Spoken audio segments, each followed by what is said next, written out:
प्रभु को मैं धन्यवाद देता हूँ। हमारे इस बहनों की सभा का 14 दिन में हम लोग आ गए हैं। भाई मुझे गवाही भी देने के लिए कहा है, लेकिन मैं बहुत डरता हूँ क्योंकि गवाही वगैरह यदि कहने में जाऊंगा तो जिस विषय पर हम अध्ययन कर रहे हैं उस विषय कहने के लिए मेरा समय कम हो जाएगा, ये भय मुझे है। फिर भी भाई ने रिक्वेस्ट किया, इसलिए एक दो शब्दों में मैं अपना गवाही देने के लिए चाहता हूं।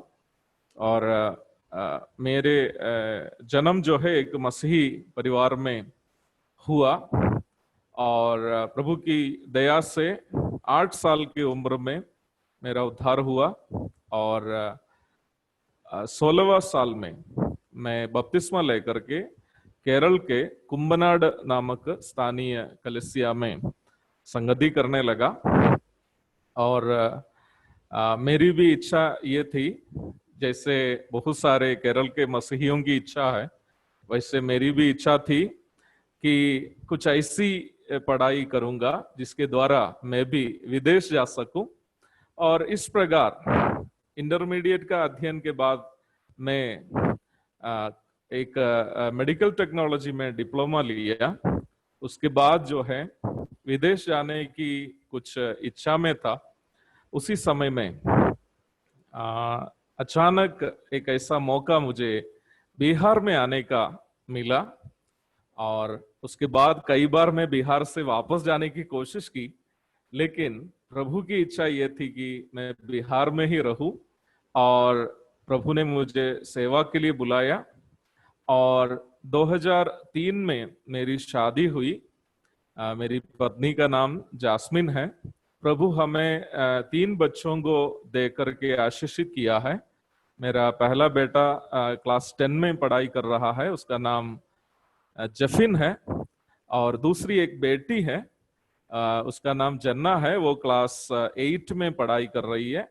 और उसके बाद एक 7 साल का बेटा भी है, वो क्लास 2 में पढ़ाई कर रहा है। और प्रभु हमें सेवा के लिए बुलाया। 2003 में जिस साल में मेरी शादी हुई थी, उसी साल में ही मैं प्रभु के अगुवाई के अनुसार बिहार में सेवा के लिए अलग हुआ। मैं किस प्रकार सेवा में आया वो लगभग 7 साल की कहानी है, क्योंकि 7 साल मैंने प्रभु के साथ लड़ते रहा सेवा में नहीं आने के लिए। लेकिन प्रभु ने मुझे इस तरह पकड़ा है जिस तरह एक क्या बोलते हैं, वो जो सांप होते हैं ना, बहुत लंबा वाला, जो अपना शिकार को पूरा लपेट लेता है। मैं उसका नाम भूल गया, जो है अजगर। अजगर, थैंक यू ब्रदर। अजगर सांप को जिस तरह पकड़ता है, उसी तरह प्रभु ने मुझे पकड़ करके, मैं वास्तव में जिस दिन सेवा के लिए अपने आप को समर्पण किया था, उस समय में रोते रोते सेवा के लिए अलग हुआ था। सेवकाई मुझे पसंद था, लेकिन एक फुल टाइम मिनिस्टर बनना मेरी इच्छा नहीं थी। और परंतु मेरी इच्छा के बावजूद, मेरे योग्यता के बावजूद प्रभु ने मुझे अपनी सेवा के लिए चुना। और 2003 से लेकर 2006 तक बिहार के मोतीपुर नामक जगह में रहकर प्रभु की सेवा की। और 2006 में प्रभु के अगुवाई के अनुसार बिहार के जो है पूर्वोत्तर क्षेत्र, जहां पर 4-5 जिला में सेवगाई लगभग नाक के बराबर है, विशेष करके हमारी कलीसिया का जो ब्रदरन नाम से जाना जाता है, उस कलीसिया के किसी भी प्रकार की सेवगाई लगभग 4-5 जिला में नहीं था। और प्रभु ने ऐसा एक क्षेत्र में हमें भेजा। 2007 में एक छोटी सी मंडली वहां शुरू होने में प्रभु मदद की। और सबसे पहले कुछ स्लम एरिया में सेवा शुरू हुई है, और वहीं पर हमने बच्चों के बीच में भी कुछ कार्यक्रम शुरू किया। उसी गांव से कुछ लोग प्रभु में आए और उसके माध्यम से 2007 में एक कलीसिया की स्थापना हुई। और उसके बाद 2009 में भी एक कलीसिया की स्थापना कटिहार से 20 किलोमीटर दूरी पर हुई है। परंतु कुछ विपरीत परिस्थिति में उस कलीसिया के कई लोग विश्वास से लौट गए, वो वापस आने के लिए आप लोग प्रार्थना कीजिएगा। परंतु अभी भी उस क्षेत्र में एक बाइबल क्लास अभी जारी है, लॉकडाउन के कारण अभी जारी नहीं है, लेकिन वो क्लास शुरू होने में प्रभु मदद की है। और प्रार्थना कीजिएगा कि वहां की कलीसिया दोबारा हम लोग शुरू कर सके। इसके अलावा हमारे जीवन में एक ऐसी घटना घटी है, कटिहार की सेवा में आते समय में कई बार जो है अनाथ बच्चों की देखरेख के प्रति कई लोग मुझसे कहा, परंतु मैंने उस सब बातों को नजरअंदाज कर दिया, क्योंकि मेरा एक कन्विक्शन था कि मैं कलीसिया की स्थापना छोड़ करके दूसरी कोई सेवा नहीं करूंगा। परंतु ऐसी परिस्थिति में हमारी कलीसिया में एक घटना घटी।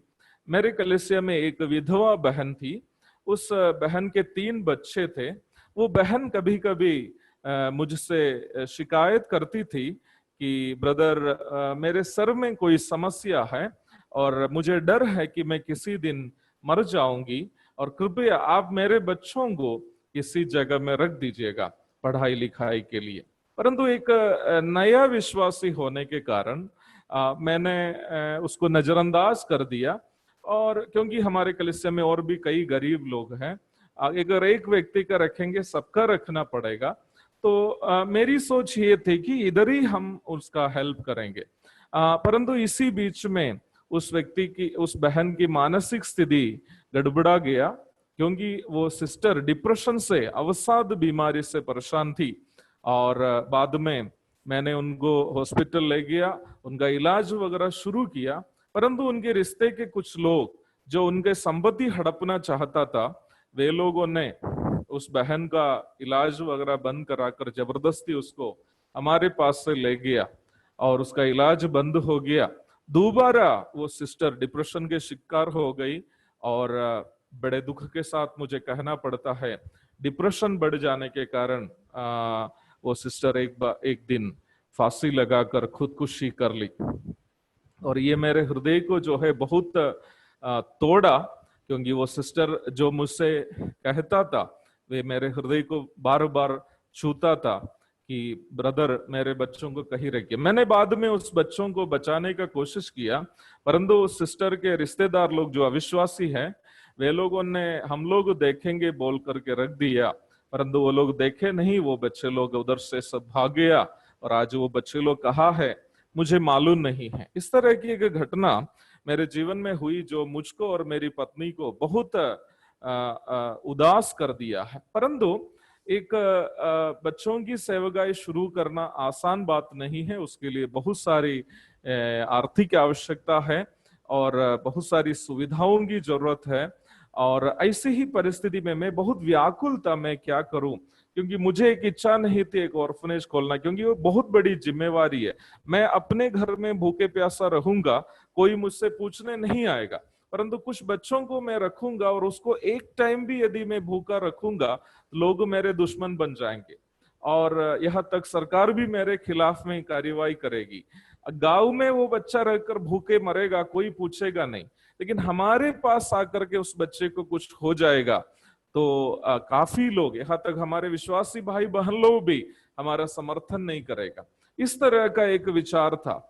और परंतु ऐसे समय में मैं और मेरी पत्नी प्रार्थना करते रहा। एक बार मैं बाहर से जब आया तो मेरी पत्नी ने मुझसे कहा कि वो प्रार्थना करते वक्त परमेश्वर इतिहास की पुस्तक से उसको कुछ पद दिखाया। सुलेमान से परमेश्वर कहने वाली एक पद है कि जिस काम मैंने तुमको करने के लिए कहा उसे कर लेना, और उससे तुम्हारा साथ देने के लिए मैं कई लोगों को तैयार किया हूं। और उनको ऐसा लग रहा था कि प्रभु उनसे बात किया है।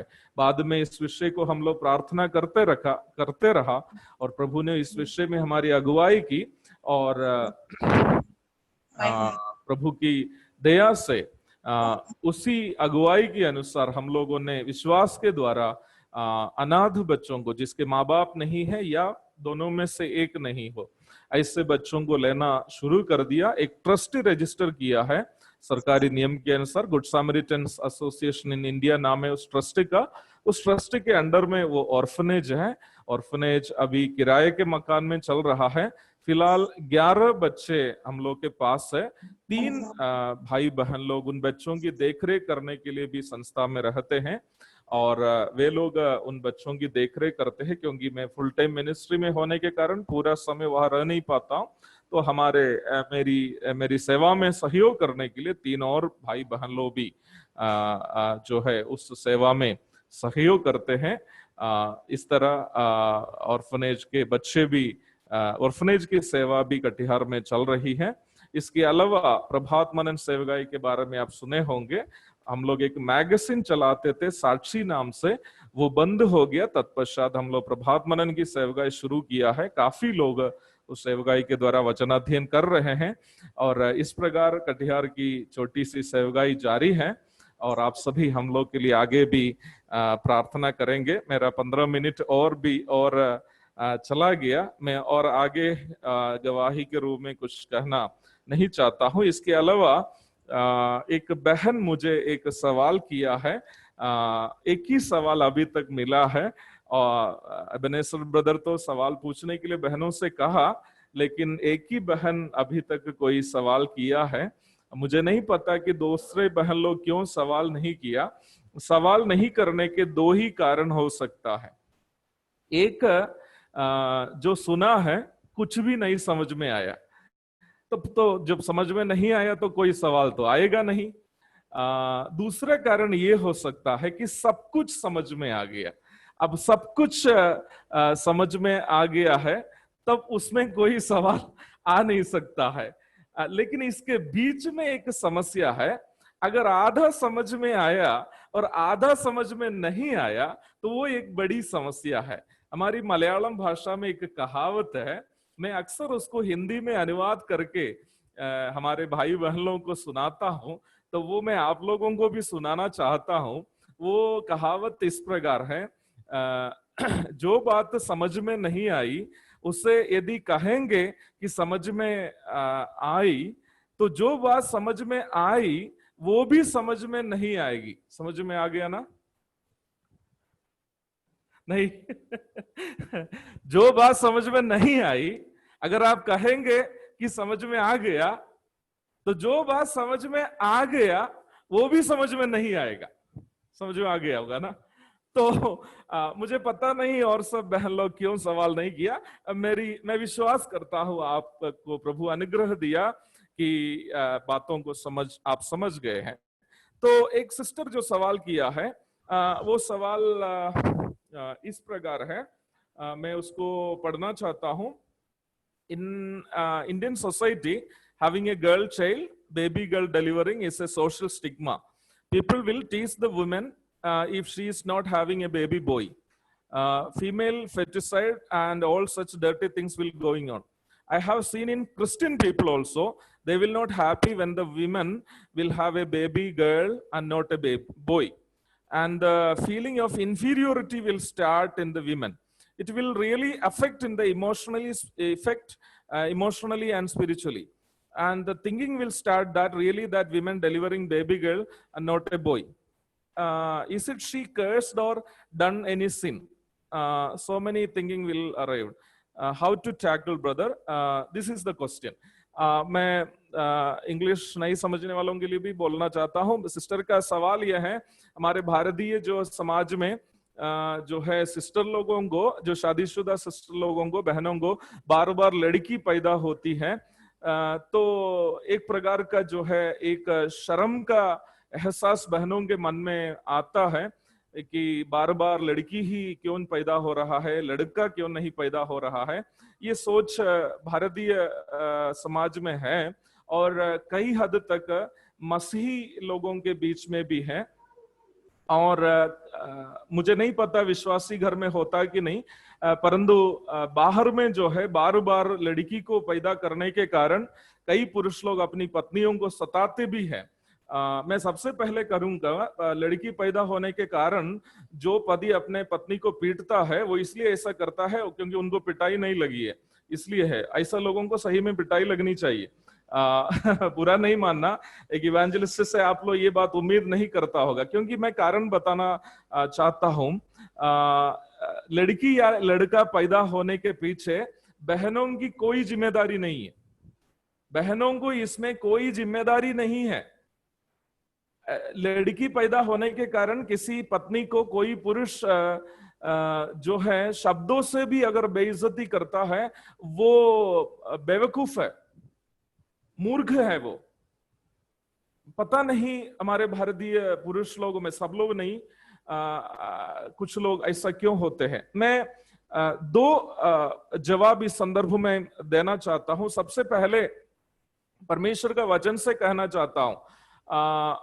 मैंने प्रारंभ में ही कहा कि लड़की या लड़का पैदा होने में बहनों का खास कोई जिम्मेवारी नहीं है।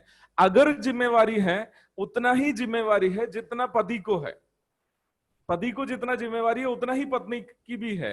एक्स्ट्रा कोई जिम्मेवारी नहीं है। अगर एक्स्ट्रा जिम्मेदारी थोपना है किसी के ऊपर में, तो वो पति के ऊपर ही थोपना है। मैं कारण बता दूंगा। पहले मैं बाइबल से इसका जवाब देना चाहता हूं। भजन संहिता 127 की 3 में लिखा है, लड़के यहोवा के दिए हुए भाग हैं। लड़के यहोवा के दिए हुए भाग हैं। इंग्लिश में ये लाइन थोड़ा सा और सरल है, children are a gift from the Lord. मैं बहुत संक्षेप में कहना चाहता हूं कि बच्चे, चाहे लड़की या लड़का, ये परमेश्वर का दान है, परमेश्वर का गिफ्ट है। उसमें दो बात समझने के लिए ही है। एक परिवार में लड़का पैदा होना है या लड़की पैदा होना है, ये फैसला पति और पत्नी नहीं करता है, परमेश्वर करता है।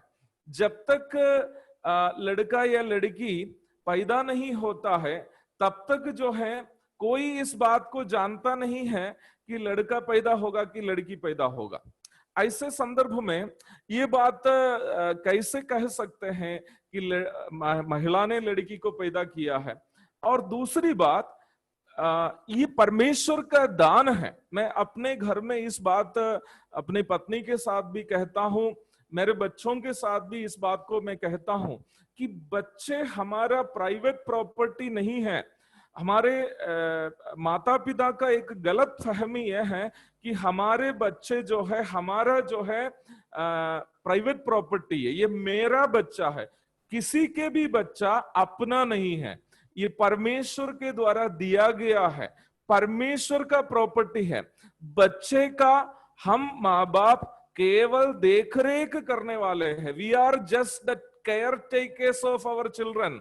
प्रभु हमारे हाथ में हमारे बच्चों को देखने के लिए दिया है। एक प्रकार कहने से मैं ऐसा कहूंगा, बच्चे लोगों को कोई कोई हॉस्टल में डालते हैं ना, एक प्रकार मैं ऐसा कहना चाहता हूं, हर एक घर में जो बच्चे हैं वो बच्चे वास्तव में एक हॉस्टल में हैं। बच्चे परमेश्वर का है, उसको प्रभु ने किसी माँ बाप के हाथ में दिया है ताकि वो बच्चे को, वो माँ बाप, प्रभु उनके जीवन से क्या चाहता है उस लक्ष्य की ओर बढ़ने के लिए उनकी मदद करने हेतु प्रभु ने बच्चों को मेरे और आपके हाथ में दिया है।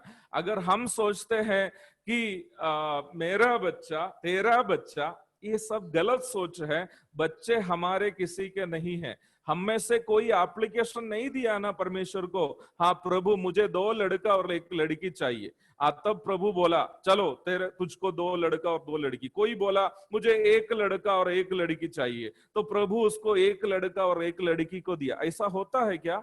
ऐसा नहीं होता है। और हमारे हाथ में आने के बाद हमें ये पता चलता है कि लड़का पैदा हुआ है या लड़की, तो वो प्रभु का दान है। तो प्रभु का दान को प्रभु का दान समझकर ही क्या करना है, बढ़ाना है। और हमेशा इस बात को मन में याद रखे कि हमारे बच्चा हमारा नहीं है, प्रभु का है।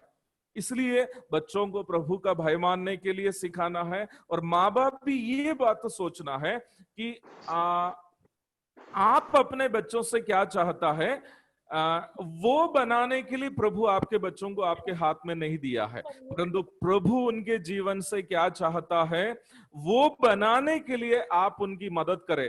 आपके बच्चों को आप ये सिखाइए, बेटा या बेटी, प्रभु ने तुमको मेरे हाथ में दिया है, हमारे हाथ में दिया है। बेटा बेटी, पापा मम्मी के हाथ में प्रभु ने तुमको दिया है, और तुम्हारा उद्देश्य ये होना चाहिए कि प्रभु की महिमा के लिए प्रभु तुम्हारा जिंदगी से क्या चाहता है वो जो है तुम अपना जीवन में करे। तो ये होना चाहिए। और दूसरा जो है साइंटिफिकली, वैज्ञानिक रूप में एक जवाब मैं देना चाहता हूं। मैं चाहता हूं कि हर एक बहन लोग, अगर कोई भाई लोग सुन रहे हैं, आप लोग इस बात को सुनिए। मैंने प्रारंभ में कहा कि लड़का या लड़की पैदा होने के पीछे बहनों का कोई जिम्मेवारी नहीं है। अगर जिम्मेवारी है तो उतना ही जिम्मेवारी है जितना पति का है। अगर एक्स्ट्रा जिम्मेवारी थोपना है तो वो पति के ऊपर ही थोप सकते हैं। आप सुन लीजिए, अगर वैज्ञानिक रूप में कहें तो बच्चे पैदा होने का कारण जो है कुछ क्रोमोसोम नामक वस्तु है। मनुष्य शरीर में पाए जाने वाले क्रोमोसोम नामक वस्तु के द्वारा बच्चे पैदा होते हैं। और क्रोमोसोम खास करके दो प्रकार के होते हैं। एक एक्स क्रोमोसोम, एक्स इंग्लिश में जो एक्स होते हैं, एक्स नामक क्रोमोसोम होते हैं। दूसरा क्रोमोसोम का नाम है वाई, इंग्लिश में जो वाई क्रोमोसोम होते हैं। तो दो प्रकार के क्रोमोसोम होते हैं, एक एक्स क्रोमोसोम और दूसरा वाई क्रोमोसोम। और बहनों के शरीर में जो ओवम होते हैं, ये ओवम जो है एक्स क्रोमोसोम का उत्पादन करते हैं। और आप इस बात को जान लीजिए, बहनों के पास वाई क्रोमोसोम नहीं है। बहनों के पास वाई क्रोमोसोम नहीं है, केवल एक्स क्रोमोसोम ही है। परंतु भाई लोगों के पास उनके जो स्पर्म्स होते हैं, और जिसको हिंदी में शुक्राणु बोलते हैं, स्पर्म्स के अंदर में एक्स क्रोमोसोम और वाई क्रोमोसोम दोनों पाए जाते हैं। तो एक बात मैं संक्षेप में कहता हूं, बहनों के पास केवल एक्स क्रोमोसोम है और भाई लोगों के पास एक्स क्रोमोसोम और वाई क्रोमोसोम है। और जब इस ओवम और स्पर्म के बीच में जब मिलन होता है तो काफी एक्स क्रोमोसोम बहनों की तरफ से और पुरुष की तरफ से एक्स और वाई क्रोमोसोम दोनों का उत्पादन होते हैं। और इसमें एक्स क्रोमोसोम और वाई क्रोमोसोम दोनों अगर मिल गया तो लड़का पैदा होता है। एक्स क्रोमोसोम और वाई क्रोमोसोम दोनों मिलता है तो लड़का पैदा होता है। और एक्स क्रोमोसोम और एक्स क्रोमोसोम दोनों मिल गया तो लड़की पैदा होते हैं। मेरी आशा है आप समझ रहे हैं। एक्स क्रोमोसोम और वाई क्रोमोसोम का मिलन हुआ तो लड़का पैदा होता है। एक्स क्रोमोसोम और एक्स क्रोमोसोम मिल गया तो लड़की पैदा होता है। मैं प्रारंभ में बोला बहनों के पास क्या नहीं है? वाई क्रोमोसोम नहीं है। तो लड़का यदि पैदा होना है तो पुरुष के तरफ से वाई क्रोमोसोम जाके स्त्री शरीर का एक्स क्रोमोसोम से मिलना है। स्त्री के पास वाई क्रोमोसोम है भी नहीं है, तो वो अपने आप मिला नहीं सकता, अपने आप मिला के नहीं कर सकते। लेकिन उसके पास अगर चाहेंगे तो भी स्त्री के पास वाई क्रोमोसोम है नहीं है। अगर कोई पुरुष कहता है कि लड़का क्यों नहीं पैदा होता है, उनकी पत्नी बस इतना पूछना है, लड़का इसलिए पैदा नहीं होता है क्योंकि आपने मुझे वाई क्रोमोसोम नहीं दिया है। बहन लोग समझ पा रहे क्या? है? तो आप मुझे वाई क्रोमोसोम दीजिएगा तब ना लड़का पैदा होगा।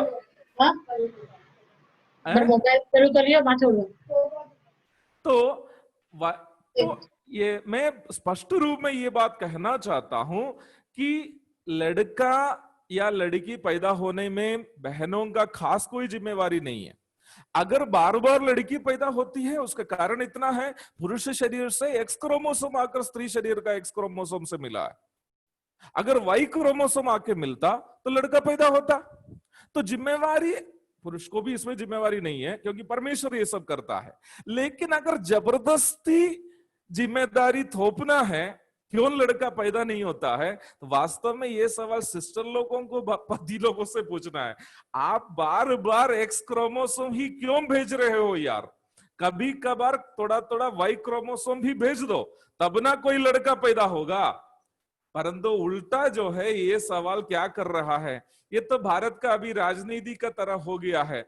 पहले जो है विपक्ष सरकार से सवाल करता था, और अभी जो है सरकार विपक्ष से सवाल कर रहा है। वैसा परिस्थिति हो गया है। मेरी आशा है कि आपने इस बात को समझ लिया है। मुझे और भी कई सवाल है, लेकिन मैं सोचता हूं कोई सवाल और भी पूछा गया है, लेकिन इन सवालों का अगर केवल मैं जवाब दूंगा तो फिर क्लास में हम लोग जा नहीं पाएंगे। और अगर कोई सवाल है तो आप लोग बाद में मुझे व्हाट्सएप में भेज दीजिएगा। कल के सेशन में मैं कोशिश करूंगा कि उन सवालों का जो है जवाब दूं। कुछ सवाल मिले हैं ब्रदर, लेकिन हम कल उसको डिस्कस करेंगे। मैं आज आपको भेज दूंगा, कल डिस्कस यस, वही अच्छा होगा, क्योंकि हमारे पास अभी मात्र आधा घंटा ही बचा है।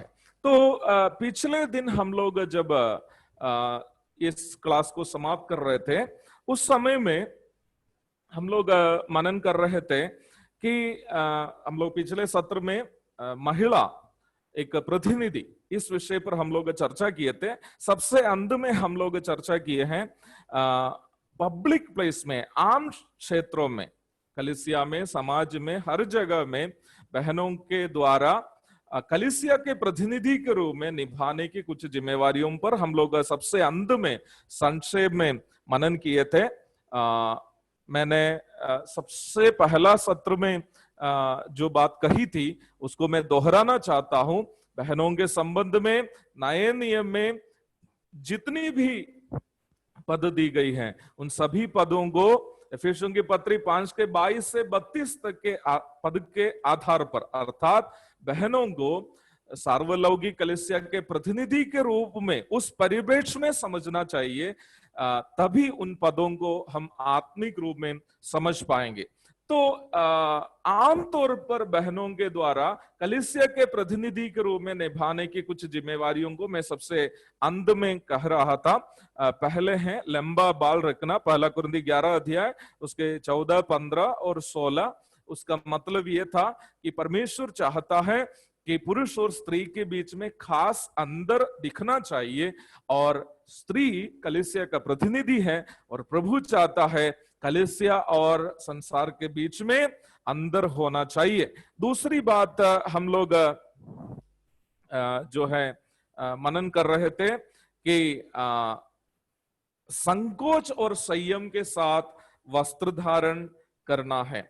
और संकोच शब्द के विषय में हम लोग जो है मनन किए थे कि कलीसिया का नम्रता प्रकट होने वाला वस्त्र धारण होना चाहिए। वस्त्र धारण दिखावे का नहीं होना चाहिए, परंतु नम्रता, जो कलीसिया का प्रतिनिधि होने का बात समझते हुए हर बहनों को नम्रता के, अपना नम्रता दिखाने वाला वस्त्र धारण होना चाहिए।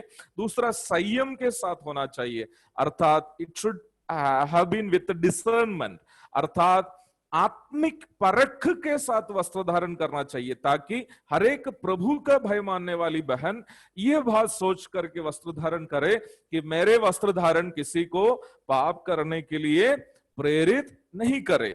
तीसरी महत्वपूर्ण बात पर हम लोग चर्चा करते समय में हम लोग क्लास को समाप्त किया था, और वो यह है कि सत्कर्मों से अपने आप को सवारे, सत्कर्मों से अपने आप को सवारे। पहला तीमुथियुस 2:10, पहला पत्रस 3 अध्याय की 3 से 5 तक के पद। उन पदों को अभी मैं पढ़ना नहीं चाहता हूं। वहां बहुत स्पष्ट रीति में लिखा है, बहनों का सजावट सत्कर्मों से होना चाहिए, परंतु सोना चांदी और बहुमूल्य पत्थर और बाल भांति भांति से गूंथना और कीमती वस्त्र धारण आदि से नहीं होना चाहिए, परंतु सत्कर्मों के द्वारा होना चाहिए। मैं पुनः कहता हूं, इन सभी पद जो है बहनों को कलीसिया का प्रतिनिधि के रूप में रखते हुए बताई गई है। कलीसिया का सुंदरता उस कलीसिया में कितने धनी लोग हैं, कितने शिक्षित लोग हैं, कितने बड़े नौकरी करने वाले लोग हैं, कितने कुलीन लोग हैं, इस पर आधारित नहीं है। कलीसिया का सुंदरता जो है उस कलीसिया की गवाही और समाज के बीच में उसके द्वारा किए जाने वाले सत्कर्म के द्वारा उसका सुंदरता प्रकट हो जाता है। तो यहाँ पर हमें अवश्य समझने की एक बात है, और अक्सर हमारी कलीसिया में होने वाली एक चर्चा की बात है कि सोने का जेवर आदि हम पहन सकते हैं या नहीं पहन सकते हैं। मैं इस पर मेरा व्यक्तिगत राय रखना चाहता हूं। मैं एक ऐसी कलीसिया से, केरला से आया हूं, जिस कलीसिया में कोई भी भाई या बहन सोने का जेवर आदि नहीं पहनते हैं, परंतु जिस कलीसिया में अभी मैं सेवा करता हूं वहां पर सोने का जेवर पहनने वाले बहन लोग भी है, नहीं पहनने वाले बहन लोग भी है। परंतु मेरे घर में ना ही मैं, ना मेरे बच्चे, ना मेरी पत्नी, ना मेरी बेटी, कोई भी जो है किसी भी प्रकार का सोने का जेवर पहनते नहीं है, ना मैं उसको खरीद कर देता हूं। आप सोचेंगे ब्रदर ये आपका क्या स्टैंड है? मुझे इस विषय में व्यक्तिगत रूप में परमेश्वर का वचन से अगुवाई है और इसलिए हम ऐसा करते हैं। वो क्या है, मैंने जैसे यहां पर कहा है, हरेक बहन कलीसिया का सुंदरता दिखाने के लिए बुलाए गए लोग हैं, व्यक्तिगत सुंदरता नहीं है, व्यक्तिगत सुंदरता नहीं है। तो कलीसिया की सुंदरता क्या है? जैसे मैंने अभी कहा, कलीसिया का सुंदरता उसके धन संपत्ति आदि नहीं है, दिखावे का काम नहीं है, परंतु उसकी गवाही है, उसके द्वारा समाज के बीच में किए जाने वाले सत्कर्म है। प्रेरितों के प्रकाशित वाक्य 19 अध्याय के 7 और 8 पद में प्रभु की उपस्थिति में रहने वाली कलीसिया का चित्र हम लोग वहां देखते हैं। वहां पर कलीसिया क्या चीज से सवारी हुई है आप वहां पर देख सकते हैं। प्रकाशित वाक्य 19 अध्याय उसकी जो है 7 और 8 पद जो है हम लोग थोड़ा सा उसको पढ़ लेते हैं। आओ हम आनंदित और मगन हो और उसकी स्तुति करें, क्योंकि मेमने का विवाह आ पहुंचा है और उसकी दुल्हन ने अपने आप को तैयार कर लिया है। उसको शुद्ध और चमकदार महीन मलमल पहनने का अधिकार दिया गया, क्योंकि उस महीन मलमल का अर्थ पवित्र लोगों के धर्म के काम है। देखिए, आप जानते हैं कलीसिया मसीह यीशु का दुल्हन है, और ये कलीसिया जो है मेमने का विवाह में सजी हुई खड़ी है। उस चित्र को हम लोग प्रकाशित वाक्य 19 अध्याय के 7 और 8 पद में देखते हैं। वहां पर कलीसिया क्या चीज से सजी हुई है? वो शुद्ध और चमकदार महीन मलमल का वस्त्र पहने हुए जो है वहां खड़ी है। लेकिन वहां लिखा हुआ है वो मलमल का वस्त्र जो है हम सोचने का जैसा साधारण कोई कपड़ा नहीं है, क्योंकि उस महीन मलमल का अर्थ पवित्र लोगों के धर्म के काम हैं, कलीसिया के द्वारा किए गए धर्म के काम, धार्मिकता के काम, उसकी गवाही, उसकी सेवकाई, उसका सजावट है। यदि एक बहन का आत्मिकता, उसका धार्मिक जीवन, उसकी गवाही, उसका चरित्र अगर गड़बड़ है तो वो कितने भी सोने का जेवर पहने, कितने भी कीमती वस्त्र पहने, उस बहन को कोई आदर नहीं करेगा। यह मैं अविश्वासियों के बीच से भी एक उदाहरण कहना चाहता हूं। हमारे भारत में सबसे अधिक सम्मान किए जाने वाले कुछ महिलाओं को अगर लिया जाए, उनमें से कई लोग जो है अविश्वासी है, परंतु उन लोग किसी प्रकार का सोने का जेवर आदि पहनने वाले नहीं थे। उसमें से एक महान व्यक्ति है मदर तेरेसा। मदर तेरेसा को जितना सम्मान और आदर लोग करते हैं, उतना मुझे लगता है शायद ही किसी महिला को दुनिया भर में मिला होगा।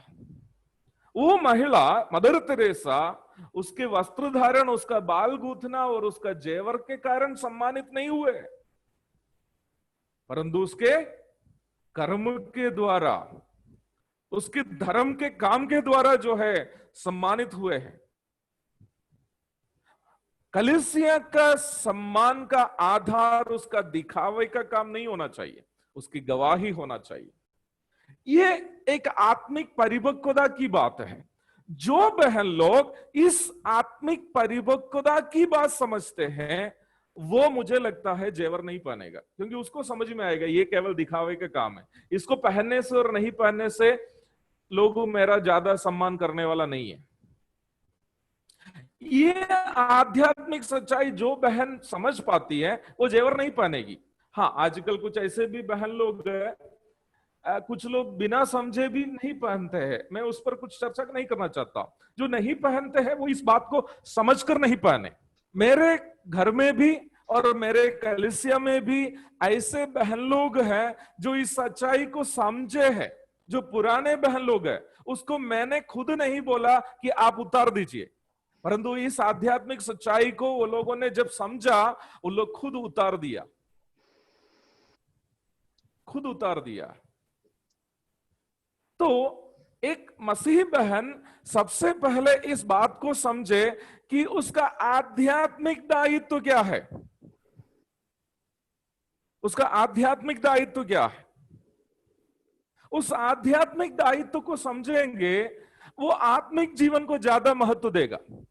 परंतु आध्यात्मिक नजरिया जिसका गड़बड़ है, वो संसार की ओर ज्यादा ध्यान देगा। सोचेगा कि मैं ज्यादा महंगा वस्त्र पहन के जाऊंगी, या ज्यादा जेवर पहन के जाऊंगी, ज्यादा मेकअप लगा के जाऊंगी,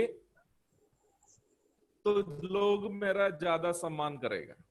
जबकि ज्यादा मेकअप लगाने से, ज्यादा दिखावे का काम करने से मुझे नहीं लगता किसी बहन को जो है लोग ज्यादा करता है।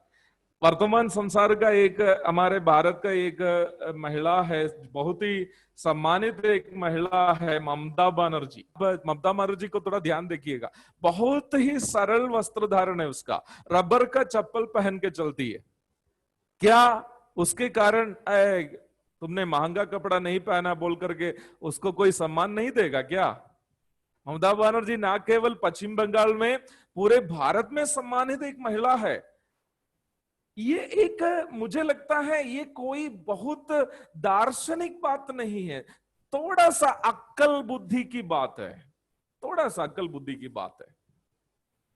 और बहुत सारे और भी महिला लोगों को मैं भारत का इससे दिखा सकता हूं, जिसका जीवन बहुत सरल था, परंतु वे लोग सम्मानित थे। और इससे भी बड़ा होना चाहिए एक मसीही बहन का जीवन। ममता बनर्जी हो या अन्य कोई लोग, सांसारिक समझदारी से सरल जीवन बिताने वाले लोग हैं, परंतु उससे भी आगे होना चाहिए एक मसीही बहन की सोच। वो ये सोचना चाहिए, मैं प्रभु की कलीसिया का प्रतिनिधि हूं, इसलिए मेरा रवैया कलीसिया के योग्य होना चाहिए। मुझे सुनने वाले बहनों से मैं कहना चाहता हूं, अगर मेरी बातों पर आपको कुछ शक है, आप में से कुछ लोग जो है इसको थोड़ा प्रैक्टिस करके देख लीजिए। आप यदि ज्यादा जेवर वगैरह पहनने वाली एक महिला है, मैं आपको आप खराब व्यक्ति है ये सब मैं नहीं बोल रहा हूं। मेरी समझ से मैं बहुत स्पष्ट तरीके से बोल रहा हूं, ये आत्मिक परिपक्वता और अपक्वता की बात है, अपरिपक्वता की बात है। सवाल बस यही है कि आप आत्मिक रूप में परिपक्व है या नहीं। सवाल बस यही है, आप अपना आत्मिक दायित्व को समझते हैं या नहीं। बस बात यही है। अगर आपका आत्मिक दायित्व को आप समझ पाते हैं तो आप ना केवल जेवर को, सोने और चांदी के जेवर को, परंतु दिखावे वाला वस्त्र धारण, दूसरों को आकर्षण करने के लिए किए जाने वाले जो है नौटंकी के काम, दिखावे का काम, ये सब आप छोड़ देंगे और आप व्यक्तिगत जीवन में पवित्रता बनाए रखते हुए एक नम्रता का जीवन, परमेश्वर का भय मानते हुए जीवन बिताएंगे। बिना सोना चांदी का जेवर पहने, बिना महंगा वस्त्र धारण पहने, बिना कुछ दिखावे का जीवन बिताए, आप देखेंगे कि आपके कलीसिया के लोग और आपके समाज के लोग आपका सम्मान करेंगे। मैं आपको कहना चाहता हूं, आप करके देख लीजिए, कम से कम 1 साल करके देख लीजिए। अगर आपका नम्रता और पवित्रता और परमेश्वर का भाई का जीवन देख करके लोग आपका सम्मान नहीं किया तो आप 1 साल के बाद छोड़ दीजिए। एक छोटा सा उदाहरण बोल करके मैं इस विषय को छोड़ देना चाहता हूं। एक बार मदर तेरेसा अमेरिका में अतिथि के रूप में गई थी। उस समय में अमेरिका का राष्ट्रपति बिल क्लिंटन था। आप बिल क्लिंटन का नाम सुने होंगे। बिल क्लिंटन जो है राष्ट्रपति के ऑफिस में जब था, उस समय में वो बहुत बड़ा एक व्यभिचार के कांड में पकड़ा गया था। उसके ऑफिस में काम करने वाली मोनिका लेविंस्की नामक एक महिला के साथ जो है उसका अपवित्र रिश्ता बाहर आ गया और बहुत बेइज्जत हो गया था बिल क्लिंटन। इस घटना के कुछ दिन के बाद जो है मदर तेरेसा अमेरिका गई थी और एक सभा में जहां पे राष्ट्रपति क्लिंटन भी बैठा हुआ था, उस सभा में मदर तेरेसा संदेश दे रही थी। संदेश के दरमियान मदर तेरेसा बिल क्लिंटन के अपवित्र जीवन का काफी जो है आलोचना की उन्होंने। एक राष्ट्रपति के लिए ऐसा जीवन योग्य नहीं है बोल करके मदर तेरेसा ने बिल क्लिंटन की आलोचना की। इस सभा के पश्चात अमेरिका के पत्रकार लोग बिल क्लिंटन के पास आया, बोला सर ये क्या हो रहा है, आप अमेरिका के राष्ट्रपति है, भारत से आई हुई एक महिला, जबकि वहां का ना वो राष्ट्रपति है, प्रधानमंत्री है, कुछ भी पोजीशन उसका नहीं है, केवल गरीबों का देखरेख करता है, वो महिला आपके अतिथि बनकर यहां आकर आपकी आलोचना की है, आप इस विषय में क्या बोलना चाहता है। पत्रकार लोग बिल क्लिंटन से पूछा, आपको पता है बिल क्लिंटन नामक एक अपवित्र राष्ट्रपति ने इसके जवाब स्वरूप क्या बोला।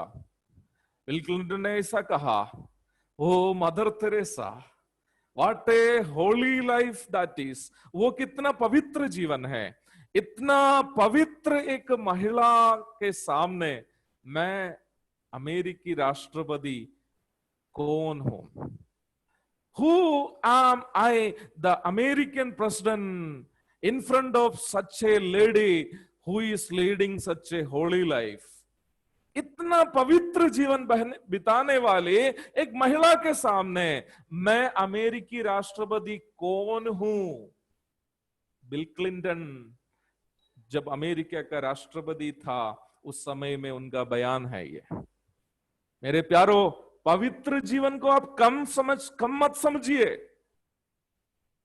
मेरी आवाज सुनने वाले बहनों को मैं चुनौती देना चाहता हूं, अगर आप दुनियादारी जीवन छोड़ करके दिखावा की चीजों को उतार करके परमेश्वर के वचन के अनुसार कलीसिया का प्रतिनिधि के रूप में पवित्रता का जीवन बिताते हुए परमेश्वर आपको दिए हुए उन पवित्र कार्यों को करते हुए जीवन बिताने के लिए आप शुरू करेंगे, आपको इतना सम्मान मिलेगा, इतना आदर मिलेगा जो शायद ही आपके समाज के किसी और को मिलता होगा। इसलिए कलीसिया का सजावट जो है, कलीसिया का सजावट, उसके दिखावा का काम सोना चांदी और पत्थरों का जेवर और कीमती कीमती कपड़े, दिखावे का वस्त्र धारण आदि नहीं होना चाहिए। ये बात बहन लोग अगर वास्तव में समझते हैं, मैं सोचता हूं वो लोग इसको सब उतार कर बीक देगा, फेंक देगा।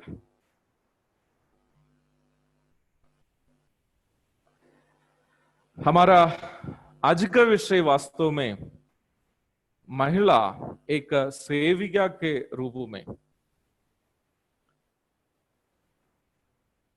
उस विषय में कुछ बातें प्राथमिक रूप में कह करके आज का इस सत्र को मैं समाप्त करना चाहता हूं।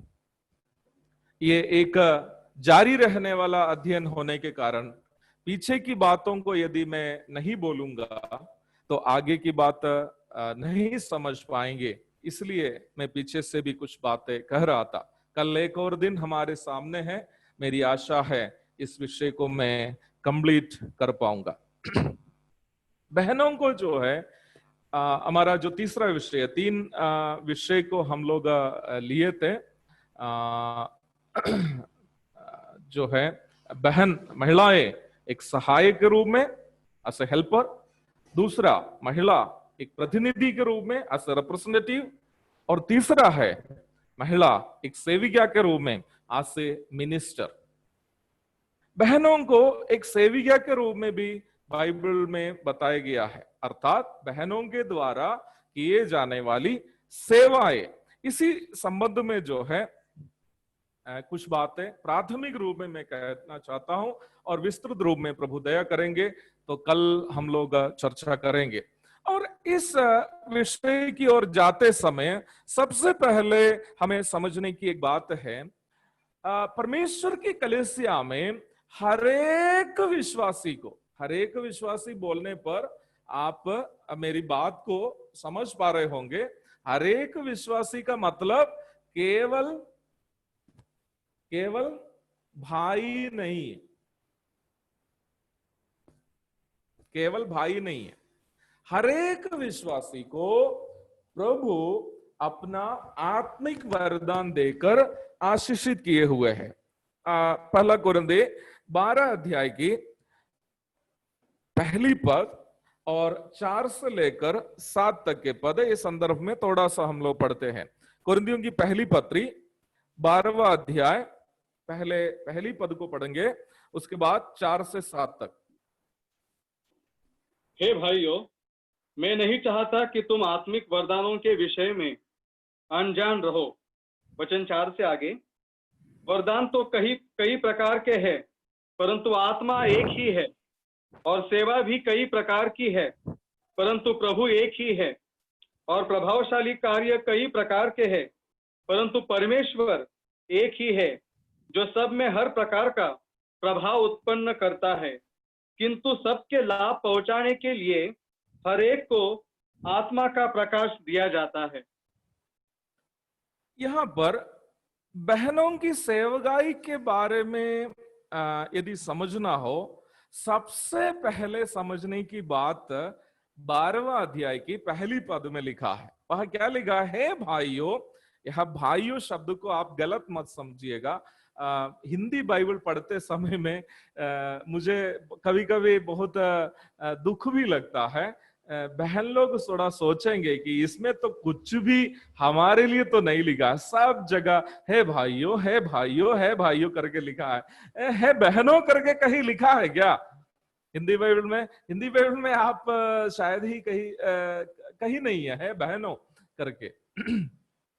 लेकिन वास्तव में ये हिंदी अनुवाद की एक छोटी सी कमजोरी है। आप इस पद को इंग्लिश बाइबल में पढ़ेंगे, सब जगह में ब्रदरन शब्द का इस्तेमाल किया है। ब्रदरन, इंग्लिश में ब्रदरन शब्द का अर्थ ब्रदर्स एंड सिस्टर्स है। ठीक है, ब्रदर्स एंड सिस्टर्स ना, ब्रदर का प्लूरल है ब्रदर्स, सिस्टर का प्लूरल है सिस्टर्स, लेकिन ब्रदर्स एंड सिस्टर्स को क्या कहते हैं?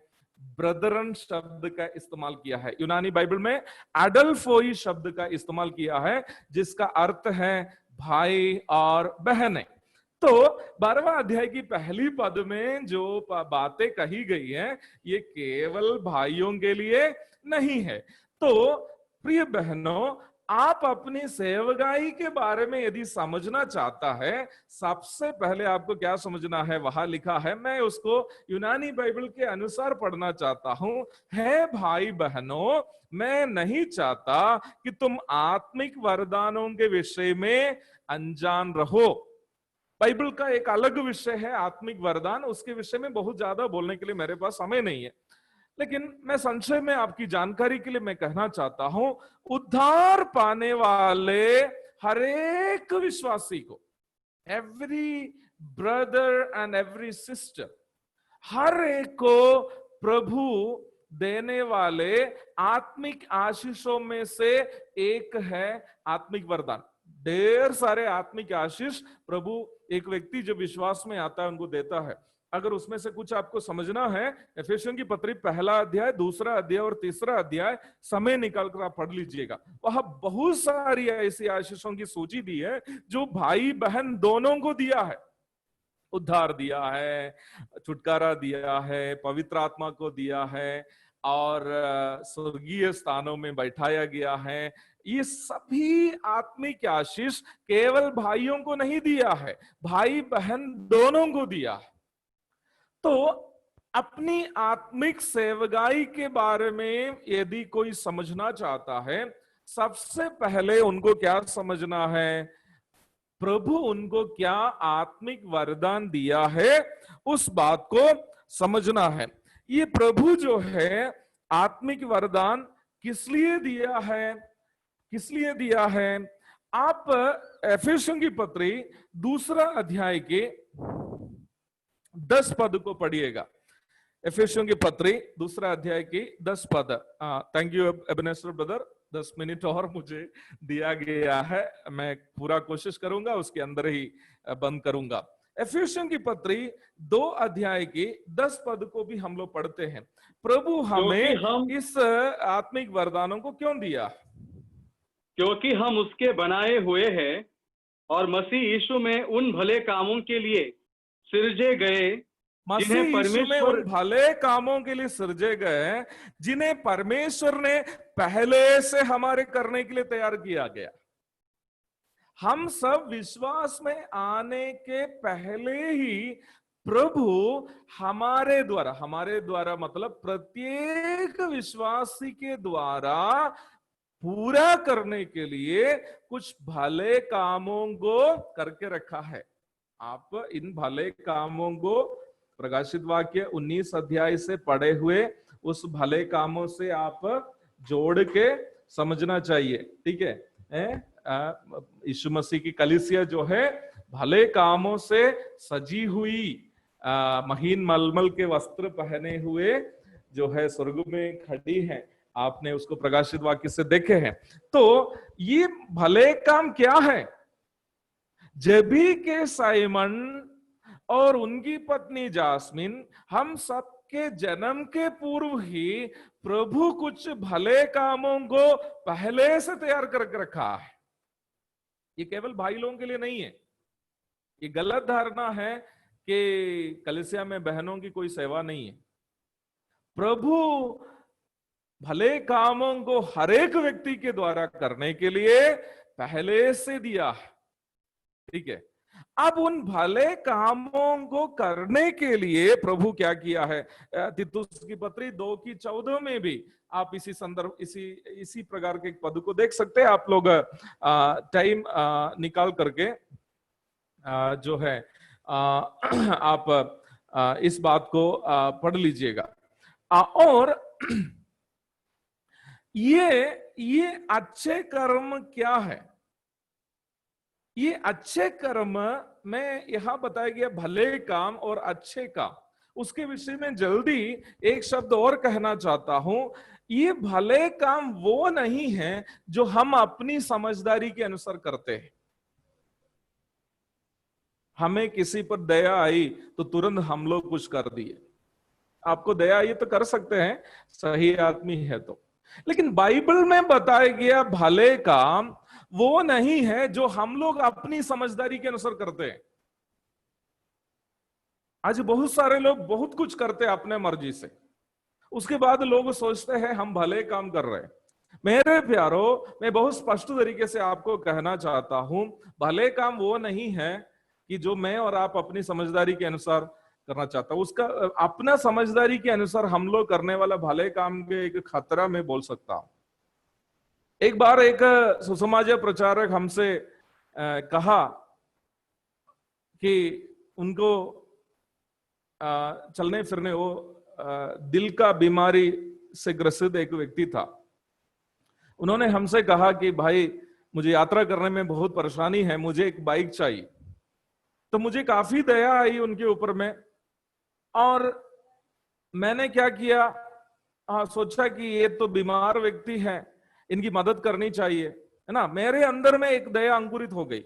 मैं कई भाई लोगों से सब कहकर कई जगह से चंदा इकट्ठा करके जो है, लगभग बाइक खरीदने का जो समय आ गया, पैसा सब अलग अलग लोगों से, literally speaking I was begging, मैं लोगों से उस भाई के लिए बिंदी करके पैसा कलेक्ट करके उस भाई के लिए एक गाड़ी खरीदने का व्यवस्था जब कर दिया, उस समय में किसी ने मुझसे कहा कि उस भाई के पास पहले से एक गाड़ी है। यह प्रॉब्लम क्या था? क्या मैं सत्कर्म नहीं कर रहा था? मैं सत्कर्म कर रहा था, परंतु प्रभु की अगुवाई से नहीं, मेरे अंदर की सहानुभूति के कारण मैं कर रहा था। प्रभु के सामने उसका कोई स्थान नहीं है। मैं और आप अपनी मर्जी से जो काम प्रभु के नाम से भी करता हो, प्रभु के सामने उसका कोई वैल्यू नहीं है। आप स्पष्ट रूप में इस बात को समझिए, भले काम वो है जो प्रभु मेरे द्वारा करना चाहते हैं। एबेनेजर ब्रदर को जो काम दिया प्रभु ने, वो काम मैं करने से प्रभु उसको सत्कर्म नहीं मानेंगे। मुझको प्रभु ने जो काम दिया, वो काम अगर एबेनेजर ब्रदर करेंगे, प्रभु के नजर में उसका कोई वैल्यू नहीं होगा। एबेनेजर ब्रदर को जो सेवा प्रभु ने दी, उस सेवा को एबेनेजर ब्रदर निभाएगा। जेबी के सैमन को जो सेवा दी, उस सेवा जेबी के सैमन निभाएगा। तब वो प्रभु के सामने क्या है? सत्कर्म है। और ये सब जनरल बात है, ये भाई बहन दोनों के लिए लागू है। और क्या है, और तब मैं आपको ये कहना चाहता हूं कि प्रभु हरेक विश्वासी भाई बहन को आत्मिक वरदान दिया है। वो आत्मिक वरदान हमारे द्वारा निभाए जाने के लिए जिन भले कामों को प्रभु पहले से तैयार किया है, उसको पूरा करने के लिए वो आत्मिक वरदानों को दिया है। अब आत्मिक वरदान के बारे में एक और बात बहुत स्पष्ट तरीके से आपको समझना है। ये आत्मिक वरदान है क्या? What are the spiritual gifts?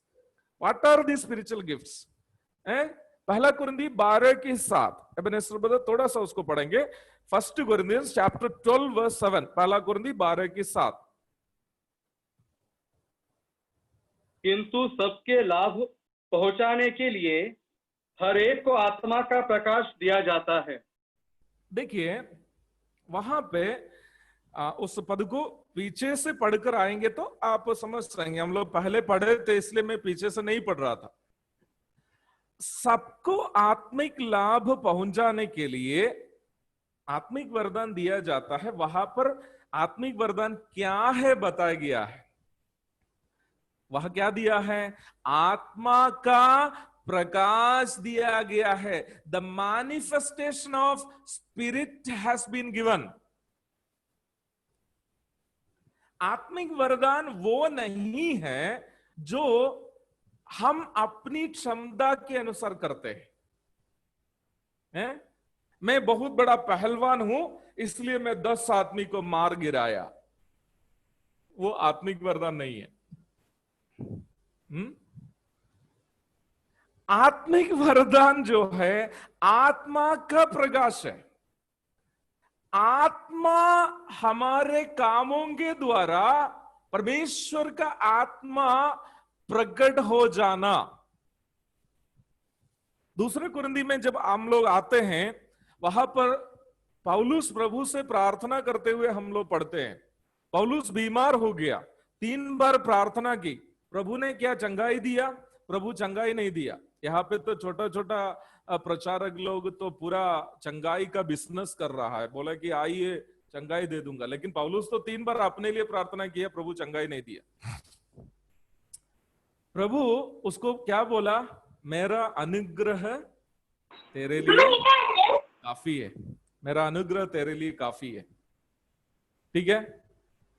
और उस भाग को दूसरा कुरिन्थी में आप पढ़ के आएंगे, पौलुस एक बात कहता है, वास्तव में आत्मा का प्रकाश का एक उत्तम उदाहरण हम लोग वहां पे देख सकते हैं।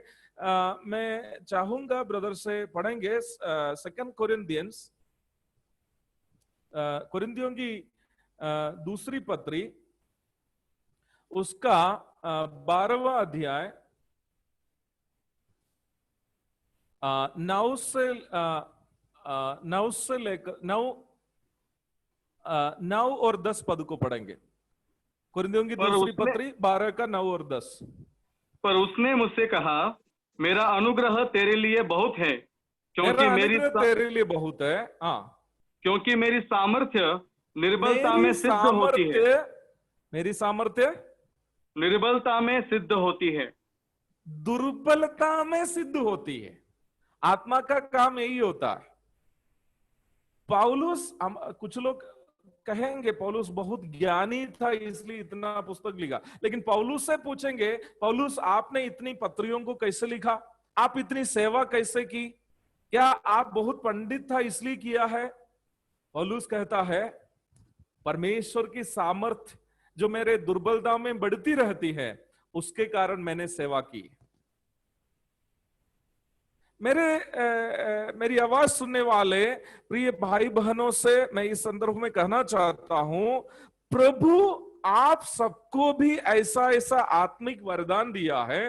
वो आत्मिक वरदान पवित्र आत्मा की सामर्थ्य प्रकट करने के लिए दिया गया है, अपने आप को दिखाने के लिए नहीं। आजकल की सबसे बड़ी समस्या यह है, अपने आप को दिखाने वाले कामों को लोग सेवा समझते। अपने आप को दिखाने वाले हैं। कलीसिया में खड़े होकर के अच्छा से गीत गाया और कुछ एक्शन सब दिखाया, और लोग सोचते हैं अरे ये तो बहुत बड़ा काम कर रहे हैं। ऐसा नहीं है। परमेश्वर का पवित्र आत्मा का प्रकाश, पवित्र आत्मा का वरदान के द्वारा जब दिखाया जाता है, व्यक्ति की महिमा नहीं होती है, व्यक्ति की महिमा नहीं होती है, परंतु पवित्र आत्मा का सामर्थ्य प्रकट होता है। बहनों को भी प्रभु क्या दिया है? आत्मिक वरदानों को दिया है, ताकि आप भी पवित्र आत्मा का प्रकाश को दिखा सके, पवित्र आत्मा का प्रकाश को दिखा सके। वहां से एक पद और दिखा करके पवित्र आत्मा का प्रकाश के विषय में अधिक बात, जो विशेषकर बहनों की सेवकाई से जुटी हुई है, उसकी चर्चा हम लोग करेंगे। अंतिम में एक बात मैं वहां से पढ़ना चाहता हूं, उस पद को एक बार और पढ़िएगा, 1 कुरिन्थी 12 के 7। 1 कुरिन्थी 12 का 7। यस। किंतु सबके लाभ पहुंचाने के लिए, सबके लाभ पहुंचाने के लिए हर एक को आत्मा का प्रकाश दिया जाता है। हाँ, वहां पर हर एक शब्द पर आप ध्यान दीजिएगा। कलीसिया में जितने लोग हैं, भाई हो या बहन हो, हर एक को आत्मा का प्रकाश दिया गया है। किसे? सबको लाभ पहुंचाना है। मतलब आत्मा का वरदान मुझे प्रभु ने जो दिया है, वो अपने लिए नहीं दिया है, परंतु मेरे द्वारा दूसरों को लाभ मिलने के लिए दिया है। तो बहनों की सेवकाई के विषय में मनन करते वक्त प्राथमिक रूप में समझने की एक बात है जो मैं आज बोला, वो यह है कि हर एक विश्वासी को प्रभु आत्मिक वरदान दिया है, भाई को भी दिया है, बहनों को भी दिया है। ये आत्मिक वरदान सबको लाभ पहुंचाने के लिए दिया गया है, अपने लिए नहीं, अपने आप को दिखाने के लिए नहीं। ये आत्मा का प्रकाश है। जब आप सेवा करेंगे, आपको मिला हुआ आत्मिक वरदान का इस्तेमाल करते हुए जब आप सेवा करेंगे, लोग आपका तारीफ नहीं करेगा परंतु परमेश्वर की महिमा करेगा। अरे उस बहन के द्वारा प्रभु की महिमा हो रही है, प्रभु की महिमा हो रही है। ठीक है, इस वचन अध्ययन के द्वारा आप लोग बोलेंगे जब भी ब्रदर बहुत अच्छा है, तो मैं बोलूंगा मेरी सेवकाई बहुत पराजय है। परंतु यदि आप कहेंगे ब्रदर हमारे पाप का ऐसा समय हुआ है, हमारे कमी घटी हमें दिखाई दिया है, हमें पवित्र जीवन बिताने की आवश्यकता की ऐसा समय हुई है, ये बात आप कहेंगे, मैं ये विश्वास करूंगा प्रभु का आत्मा कार्य किया है आपके जीवन में। और जब बहन लोग आपको दी गई सेवा के बारे में समझना चाहते हैं, सबसे पहले आपको यही प्रार्थना करनी है, प्रभु आपने मुझे जो वरदान दिया है वो समझने के लिए मुझे मदद कीजिए। मैं ये बात कहकर आज का संदेश यहां समाप्त कर रहा हूं। मुझे सुनने वाले हर बहन लोग, अगर आपको अभी तक ये नहीं मालूम है प्रभु ने आपको क्या आत्मिक वरदान दिया है, तो आप प्रभु से प्रार्थना कीजिए और प्रभु आपको निश्चय बताएगा प्रभु आपको क्या आत्मिक वरदान दिया है। प्रभु दया करेंगे, इस विषय का अध्ययन कल भी हम लोग जारी रखेंगे और मेरी पूरी कोशिश रहेगी कि इस विषय के बारे में संक्षेप में कुछ और बात कह करके हमारा अध्ययन को कल हम लोग समाप्त करेंगे। प्रभु के धन्य नाम की महिमा हो, आमीन।